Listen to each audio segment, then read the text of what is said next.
Today we are fortunate to be speaking to Justin Guay, the Program Officer at the David and Lucile Packard Foundation. And of course, the first thing I must ask you, Justin, is about the groundbreaking clean energy finance initiatives that have just been announced by the US and Indian government, in which the Packard Foundation is involved. Can you tell us a little bit more? Yeah, so I think it's a good example of what the world looks like after Paris.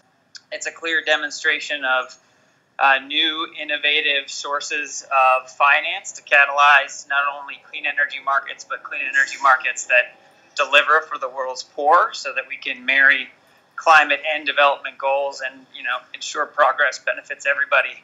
It's also a really important strategic pilot that can help demonstrate how other sources of public money can catalyze, de-risk, jumpstart clean energy markets in developing countries, which is a key goal not only for the U.S. foundations that were involved, but I think also for the U.S. government. And what are your hopes for the energy access issue in India as a result of this initiative? You mentioned catalyzing there. What do you feel some of that sort of scalability and future might look like? So, the Indian government has started to make some fairly progressive moves on the policy front when it comes to energy access markets.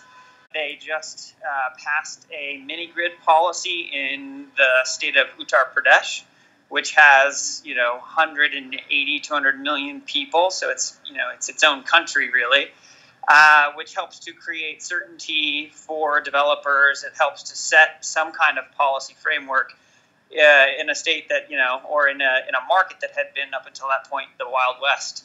And now they have a draft policy out at the national level, which would do something very similar, which is set some level of certainty around grid extension and how developers will get paid if and when the grid arrives, which is really important for de-risking investment, spurring market activity. So I think that's one of the markets we're pretty excited to see movement in. And then, of course, we're very excited to see, distributed solar products in the form of lanterns and home systems.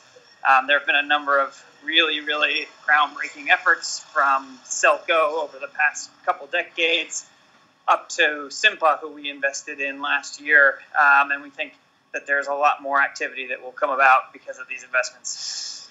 Fantastic. And you were also at the Energy Access X event at the SEM7 last week, the first time that Energy Access has really begun to take a center stage at that event.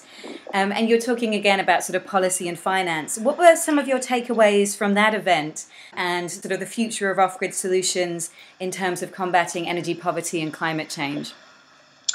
Yeah, so this was one of the first events where I think it was really kind of palpable how much energy and excitement and attention this issue is getting.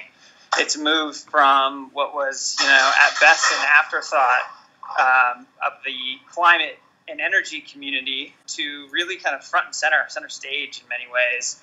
And that's, a reflection of the desires of really important progressive constituencies like the Indians. And it's also a reflection of the fact that these technologies now are the most appropriate for delivering energy services for the world's poor. It's no longer a question of clean energy being too expensive or an impediment to development. In fact, now clean energy is the solution to development. And I think that has, a big part of why we're starting to see those kind of conversations move front and center. So, yeah, I think that was my big takeaway. I think that there's also a tremendous amount of work that still needs to be done. Of course, we're kind of at the very beginning stages still in many ways, even though a lot of people have been working on this for a long, long time. So now the question is, can we catalyze on the excitement and move from kind of hype to, transforming the lives of people around the world?